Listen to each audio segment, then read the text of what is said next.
Alhamdulillah nahmaduhu wa nasta'inuhu wa nastaghfiruhu wa nastahdihi wa na'udzu billahi min shururi anfusina wa min sayyiati a'malina may yahdihillahu fala mudilla lahu wa may yudlil fala hadiya lahu asyhadu an la ilaha illallah wa asyhadu anna Muhammadan 'abduhu wa rasuluhu.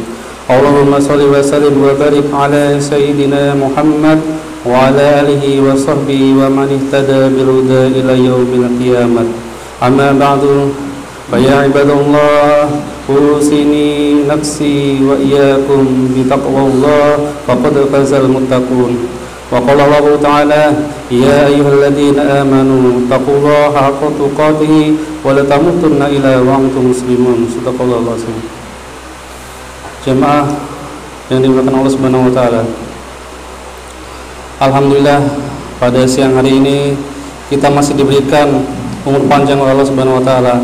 Kita masih diberikan kesempatan untuk melangkahkan kaki kita ke Masjid At-Taqwa yang mulia ini.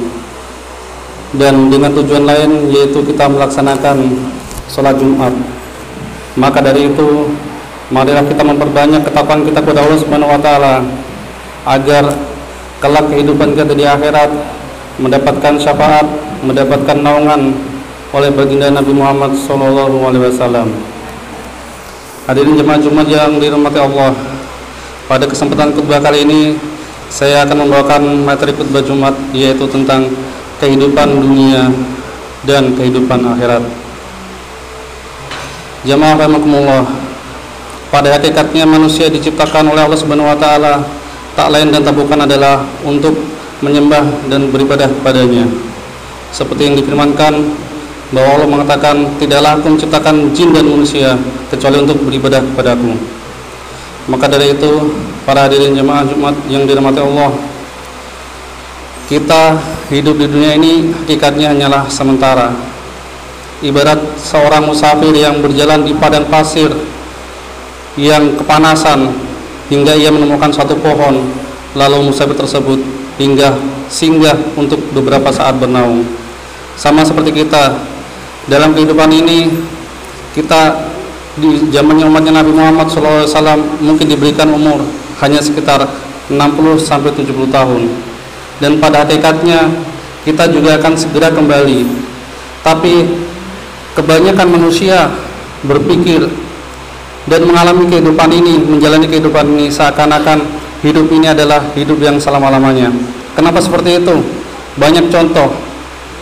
Kalau untuk mencari kehidupan dunia, manusia rela bangun subuh-subuh, bahkan bekerja satu hari full, bahkan sampai lembur untuk mencari kehidupan dunia.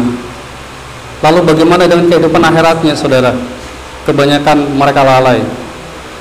Mungkin kalau masih menjalankan sholat, mungkin masih bisa tertolong.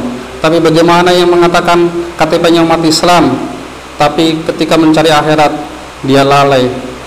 Kenapa? Karena dia sibuk dengan urusan dunia.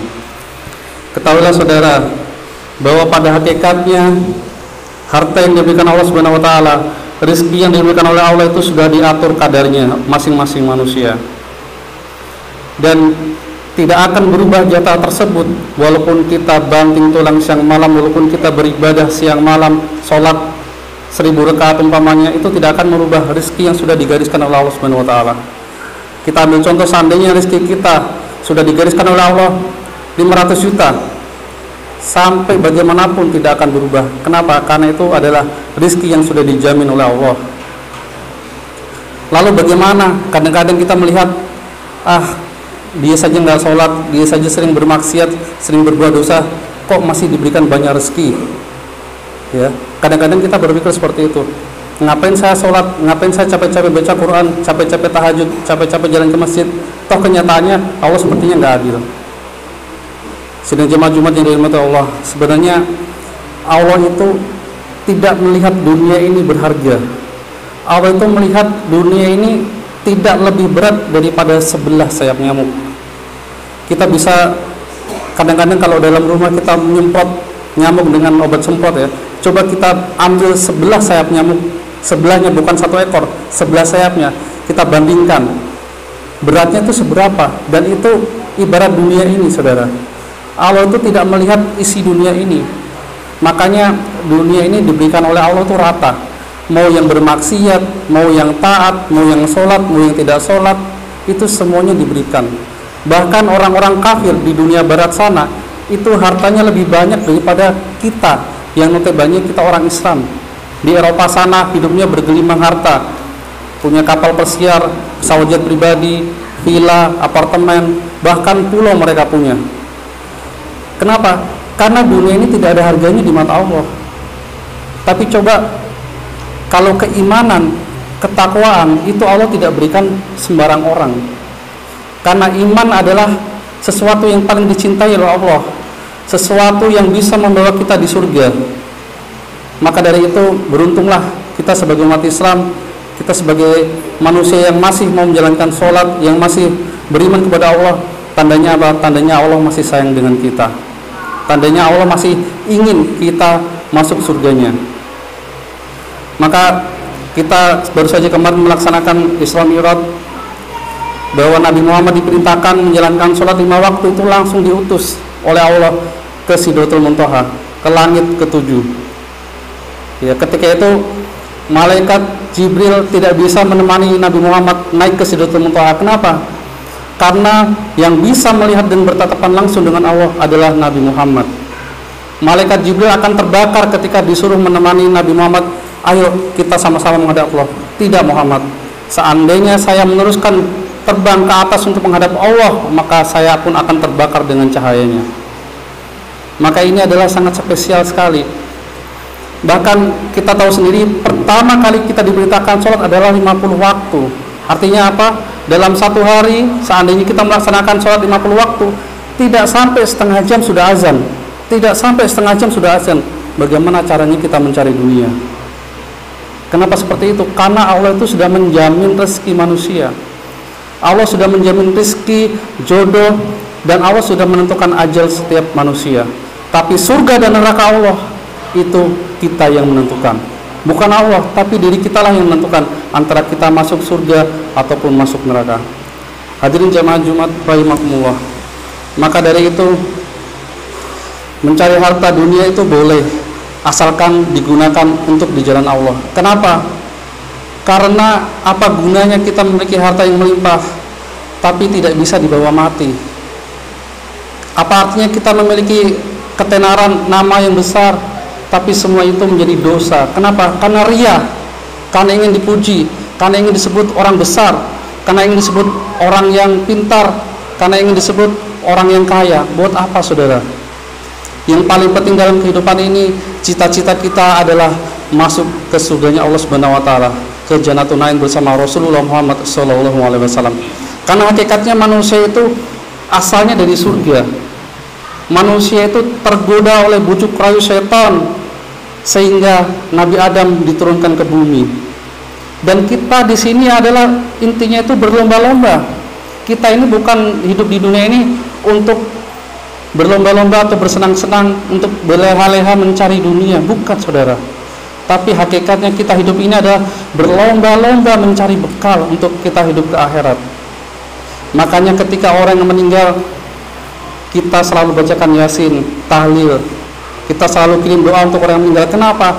Karena orang yang meninggal ketika ia di alam barzah itu adalah alam penundaan. Dia tidak bisa langsung kepada mahsyar sebelum hari kiamat. Maka dari itu, kalau kita ingin memperbaiki, kita ingin memberikan pahala kepada saudara kita, entah itu orang tua kita, kerabat kita, atau anak kita yang sudah meninggal duluan, itu masih bisa saudara. Kita masih bisa memberikan kirim doa pahala. Supaya apa? Mungkin ayah kita dulu sering berbuat dosa, sedikit pahalanya, kita masih bisa memberikan kiriman pahala agar siksa kuburnya sedikit diringankan oleh Allah Subhanahu wa taala. Makanya alam barzah itu adalah alam penundaan. Agar apa? Agar kerabat-kerabatnya yang masih hidup di dunia itu bisa memberikan kirim doa, supaya orang yang sudah meninggal tersebut terbantu dengan kirim doa kita. Dan kelak di timbangan mahsyar di akhirat, orang yang sudah meninggal atau saudara kita itu bisa lebih berat timbangannya. Karena hakikatnya di alam barzah itu orang sudah tidak bisa beribadah saudara. Orang sudah tidak bisa memohon ampun. Tapi yang bisa memohonkan ampun adalah kita, kerabatnya yang masih hidup di dunia. Hadirin jamaah Jumat yang dirahmati Allah, cita-cita terbesar kita bukanlah menjadi orang yang paling kaya, bukan menjadi orang yang paling terkenal, bukan menjadi orang yang paling terhormat, bukan menjadi orang yang paling disanjung-sanjung, dihormati, dihargai. Bukan, saudara. Mungkin kalau kita bertanya dengan anak kita, dengan anak-anak kecil, apa cita-citamu nanti kalau sudah besar? Cita-cita saya jadi polisi, cita-cita saya jadi dokter, atau cita-cita saya jadi insinyur, dan berbagai macam cita-cita keinginan anak-anak tersebut. Tapi kita sebagai orang tua jangan bercita-cita seperti itu lagi. Kenapa? Cita-cita kita harus pengen masuk surga. Kalau cita-cita kita sudah ingin masuk surga, maka apapun yang kita lakukan, aktivitas kita, harta kita, dunia kita, kita gunakan di jalan Allah. Dengan cara apa? Dengan cara bersedekah, dengan cara membantu fakir miskin, dengan cara membangun masjid, dengan cara membantu pondok pesantren, dan dengan cara membantu orang-orang yang membutuhkan. Dan itulah harta kita kelak akan kita bisa bawa di alam barzah, kita bisa bawa di akhirat, dan insya Allah kita bisa mendapatkan syafaat baginda Nabi besar Muhammad SAW. Karena hakikatnya harta anak-anak kita semuanya akan ditinggalkan. Maka dari itu jangan pernah lupa ketika kita berdoa, apakah kita pernah meminta, ya Allah matikanlah kami dalam keadaan husnul khotimah. Ya Allah, ketika di alam barzah nanti tolong jangan siksa saya ya Allah, jangan siksa keluarga saya. Dan ketika di padang mahsyar nanti, ya Allah berikanlah syafaatmu, syafaat Rasulmu, syafaat orang-orang yang soleh. Kenapa? Karena di alam barzah, di padang mahsyar nanti, saudara, di akhirat itu panasnya matahari dengan kita jaraknya hanya 1,5 kilo. Tidak ada orang yang jual minuman, tidak ada orang yang jual makanan, tidak ada pohon, tidak ada rumah, tidak ada gedung tempat bernaung. Hamparannya rata, berpasir putih, semuanya bermandikan keringat. Dan itu tidak pernah terjadi malam, siang terus menerus. Kalau orang-orang yang banyak dosanya, maka ia akan mandi berenang dengan keringatnya. Tapi kalau orang-orang yang rajin bersedekah, yang memiliki banyak amal soleh, maka ia akan diberikan kendaraan oleh Allah melalui malaikat-malaikatnya. Kita diberikan jamuan-jamuan, kita diberikan kendaraan spesial. Dan kita juga jangan pernah lupa berdoa, ya Allah beratkanlah timbangan amal kami nanti ketika di Yaumil Mizan, dan selamatkanlah kami ketika kami melewati jembatan Sirat. Kenapa? Karena jembatan Sirat itu tajamnya satu rambut dibelah 7 dan lebih tajam daripada mata pedang. Kita bisa bayangkan, dan itu gelap gulita, tidak pernah berujung, kita tidak bisa melihat ujungnya. Dan di atas jembatan tersebut ada rantai dan ganco yang berlalu lalang siap menerkam kita. Hadirin jemaah Jumat rahimakumullah, jembatan Sirat itu kita diberikan bukan berjalan bersama-sama, tapi satu orang menggunakan satu jembatan, satu orang menggunakan satu jembatan. Jika yang banyak pahalanya, maka akan dinaungi dengan cahaya yang sangat terang dan bisa berjalan seperti jalannya kilat. Nanti di sana ada yang merangkak, ada yang ngesot, ada yang berguling-guling, dan berbagai macam tergantung dengan dosa-dosanya. Jamaah hadirin yang dirahmati Allah, maka dari itu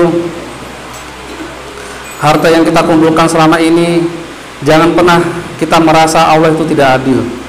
Allah itu sangat tahu kebutuhan hamba-hambanya. Bagaimana seandainya Allah memberikan semuanya rata? Seandainya sholat, satu kali sholat di masjid diberikan 100.000, pasti banyak orang yang akan berjamaah di masjid. Dan tidak akan ada orang yang mau jualan, tidak ada orang yang mau buka toko, tidak ada orang yang mau masuk kantor. Kenapa? Sholat di masjid saja sudah dapat 100.000 satu kali satu rakaat.